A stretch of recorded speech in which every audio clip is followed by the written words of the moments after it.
जय हिंद बच्चों, welcome to my channel Fatehpur वाले गुरु जी। आज हम डायरेक्ट के अगले भाग को पढ़ेंगे जो एक्सक्लामेटरी वाला है। उसमें थोड़ा सा अलग रहेगा और पहले ट्रांसलेशन समझते हैं उसको कैसे करना है, क्या करना है। तो ये होता है आपका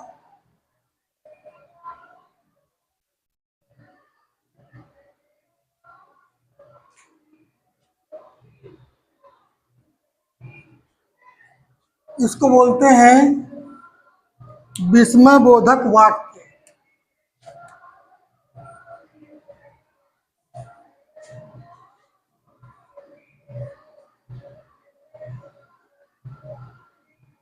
विस्मयबोधक वाक्य। अब इसमें जब आप आगे बढ़ेंगे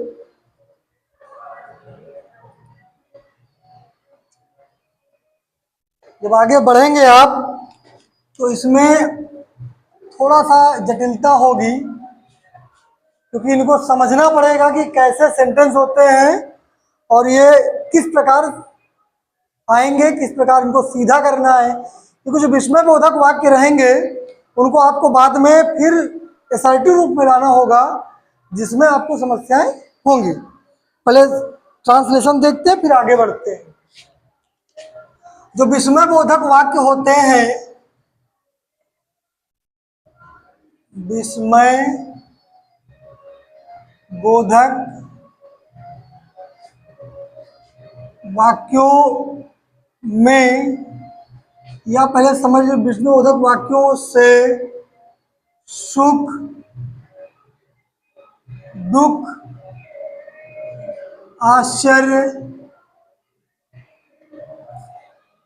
आश्चर्य आदि का भाव प्रकट होता है। आदि का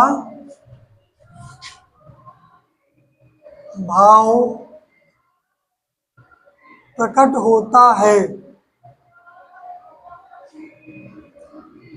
इन वाक्यों में विस्मय बोधक चिन्ह, विस्मय बोधक चिन्ह, जो विस्मय बोधक चिन्ह होता है ऐसे बनता है।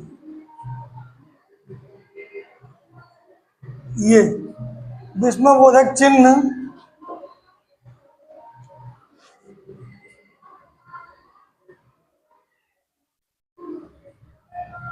लगा होता है। ठीक है, अब आगे देखते हैं इसके अनुवाद कैसे होते हैं।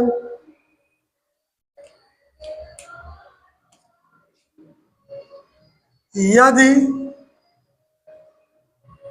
वाक्य में कितना, कितनी, कितने लिखा हो तो, अब कितना कितनी अगर लिखा है तो फिर आपको करना क्या है। ये ट्रांसलेशन की बात हो रही है, डायरेक्ट इंडायरेक्ट की बात अभी बिल्कुल नहीं हो रही है।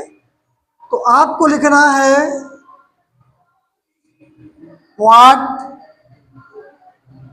या हाउ, फिर आपको लिखना है एडजेक्टिव अर्थात विशेषण, फिर आपको लिखना है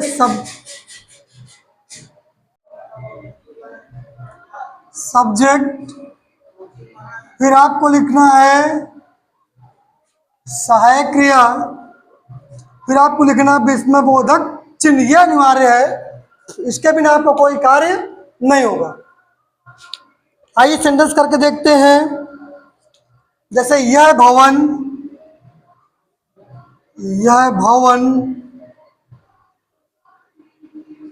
कितना सुंदर है। जैसे आप लोग कोई नई वस्तु देखते हैं, मतलब नई का मतलब ये कि जैसे आपने अपने घर में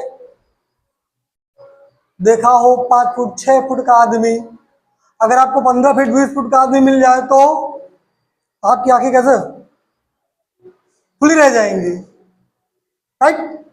या मान लीजिए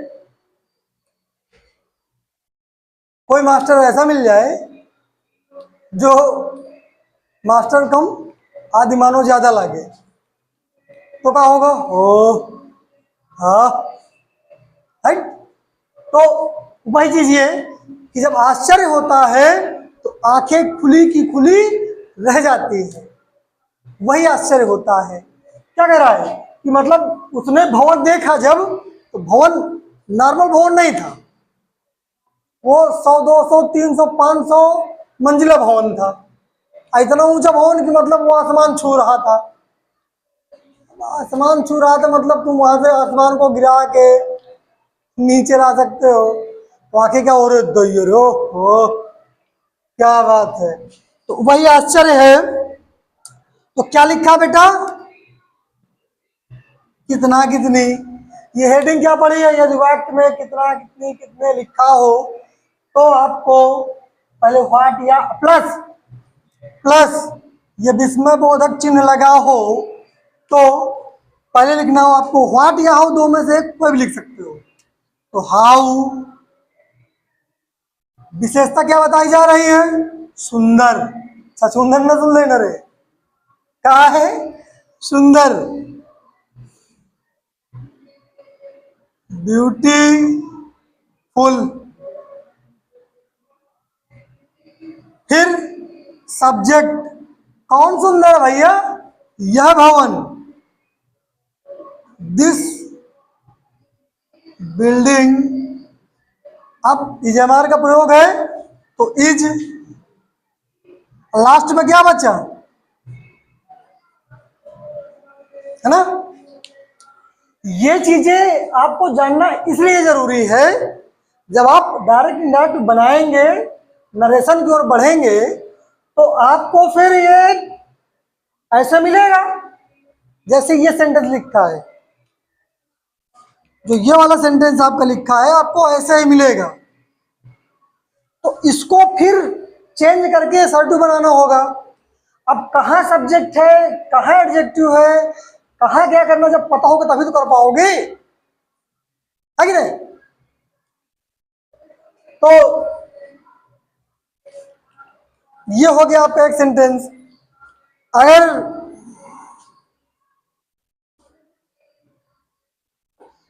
खुशी का भाव प्रकट हो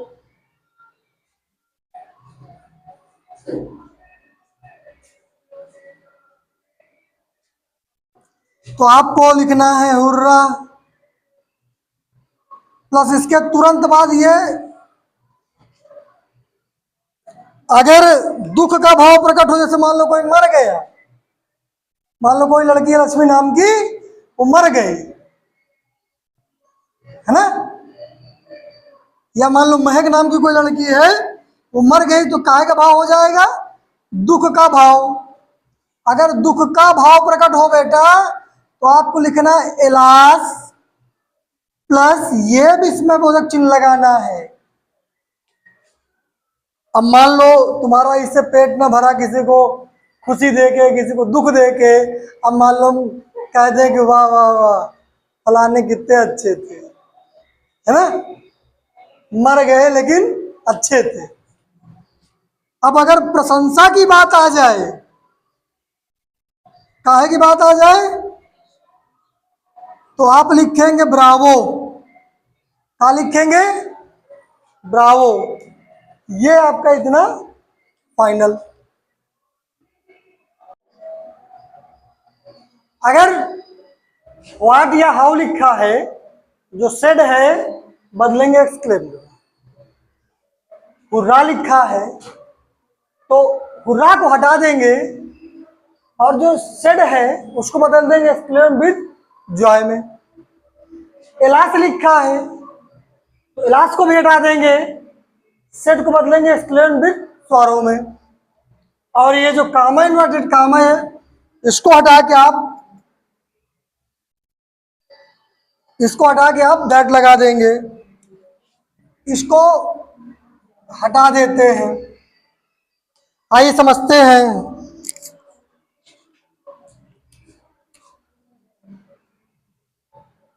He said, common word, comma, how dirty you are, है ना। अब ये व्हाट या हाउ से प्रारंभ है, लिखा है, तो इसके बदले में जो सेड होगा काहे में बदला जाएगा, एक्सक्लेम्ड में। तो ये हो जाएगा आपका ही एक्सक्लेम्ड दैट। अब देखिए ये हाउ हट जाएगा, विस्मयबोधक चिन्ह आपका हट जाएगा, तभी तो एसर्टिव बनेगा। तो जो सब्जेक्ट है इधर ले आएंगे, सेकंड पर्सन चेंज होता है, ऑब्जेक्ट के अनुसार ऑब्जेक्ट दिया नहीं है। अब मैंने बताया था कि जो पर्सन गए वो उसको मान लेते हैं, चेंज करना है सेकंड को, सब्जेक्ट है थर्ड पर्सन, बच कौन रहा, फर्स्ट पर्सन। अर्थात आप यहाँ केवल मी मान लेंगे, लिखेंगे नहीं, ध्यान दीजिएगा। मान लेंगे तो मी के अनुसार क्या हो जाएगा, इसका सब्जेक्ट आई, इसका काम खत्म। आर का हो जाएगा वाज, डर्टी विशेषण से पहले वेरी या ग्रेट का प्रयोग करते हैं, वेरी डर्टी। ओके, कुछ नहीं है, बहुत आसान है। मैं आपको इन दोनों के एक एग्जाम्पल दे दूं, फिर आज से डायरेक्ट इनडायरेक्ट आपका एक पड़ाव और समाप्त हो जाएगा। अगर लेकिन वीडियो आपको पसंद आए, समझ में आए, तो आप जो है अपने दोस्तों को भेज दीजिए ताकि वो भी सीख लें, पढ़ लें, और चैनल को लाइक करें, सब्सक्राइब करें, और दोस्तों के पास भेजकर भी सब्सक्राइब करें, करवाएं। तो हम लोग आगे देखते हैं क्या कह रहा। अब अगर मान लीजिए तो व्हाट या हाउ हो गया। अब अगर आपका लिखा है he said, common word comma alas,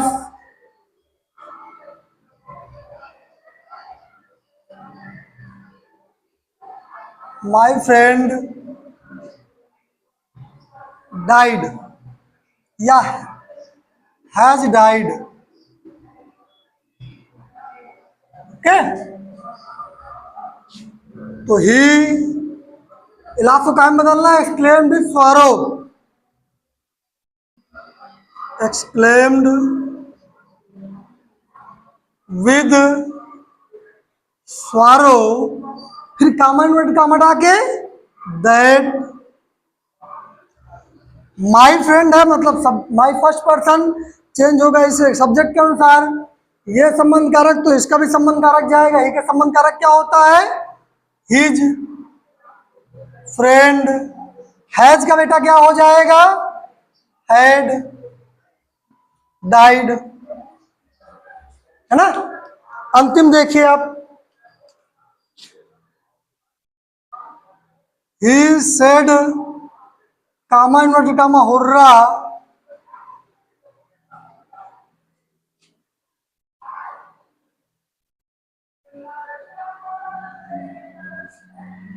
my brother has come. अब हुर्रा लिखा है तो एक्सक्लेम विद जॉय कर देंगे। तो ही ये लिखा है ना, एक्सक्लेम्ड विद जॉय दैट। अब ये हुर्रा जाएगा हट, बचे क्या, माई।